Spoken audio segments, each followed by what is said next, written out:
పెరుగన్నం చేసుకుంటున్నాను. రాత్రి అన్నం మిగిలింది. రాత్రి రాగిముద్ద చేసింది. దాంట్లోకి పెరుగు వేసుకొని బాగా గట్టి పెరుగు బాగుంటుంది, సూపర్గా ఉంటుంది. పెరుగన్నం చేసుకుంటే చాలా బాగుంటుంది. ఇట్లాంటివి తింటే మంచి మంచి శక్తి వస్తుంది. అందుకే ఇట్లాంటివి చేసుకొని తినాలా, బాగుంటుంది. మంచి శక్తి వస్తుంది ఇట్లాంటివి తింటే. కానీ ఇది కానీ చేసుకుంటున్నా పెరుగన్నం. కానీ అన్నం మిగిలిందే, ఇది పెరుగన్నం చేస్తాను. పెరుగు వేసి గట్టి పెరుగు ఉంటే దాటిగా తాలింపు ఇట్లా వస్తుంది. పెరుగన్నం వేసి తిరువాత వేసుకుంటే చాలా బాగుంటుంది. కొంచెం ఊరికెళ్ళాయి ఒక రవ్వ నూనె వేసుకోవాలా. ఇట్లా కొన్ని జీలకర్ర ఆవాలు వేసుకుంటుంది.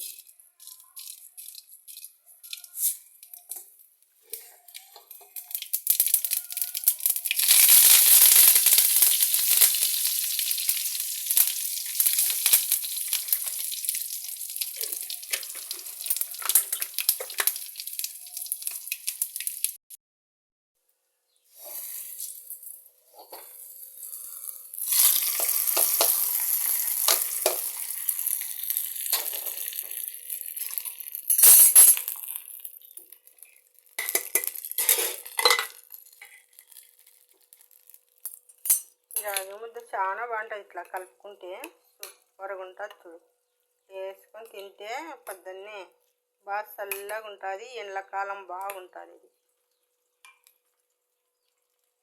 కలుపుకోండి, బాగుంటుంది. చూడు, ఏది వేస్ట్ కాదు. అన్నీ మనం చేసుకునేటివన్నీ వేస్ట్ చేయకుండా చేసుకోవచ్చు. ఈ రాగి ముద్ద తింటే చాలా ఎండాకాలం చాలా మేలు. క్యాలరీస్ కానీ బాగా పెరుగుతుంది. మోకాళ్ళ నొప్పులు, కాళ్ళ నొప్పులు లేకుండా ఉంటాయి ఇట్లాంటివి అన్నీ తింటే. బాగుంటుంది ఇట్లా తింటే, సూపర్గా ఉంటుంది.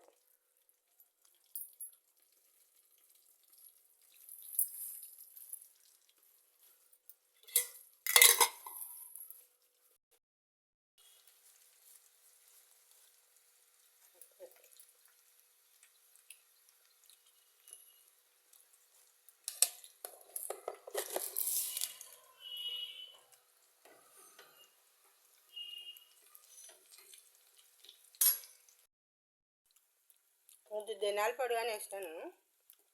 మీరు కానీ కొంచెం నిమ్మకాయ పిండుకున్నా కానీ బాగుంటుంది. ఉత్తది దీని లేకుంటే నిమ్మకాయ పిండుకోండి, చాలా బాగుంటుంది. చూడండి, ఇది క్యాలరీస్ బాగా ఎక్కువ ఉంటుందని ఉత్తదైనా తినచ్చు. ఇది ఏం కాదు.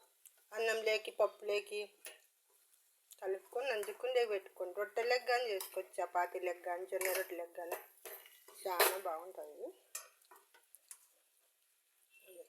చాలా బాగుంటుంది. కొంచెం మగ్గనిచ్చుకోవాలా. మగ్గింది ఇంకా కొంచెంసేపు మగ్గనిచ్చుకో. కారం వేసినాక చాలా బాగుంటుంది, సూపర్గా ఉంటుంది.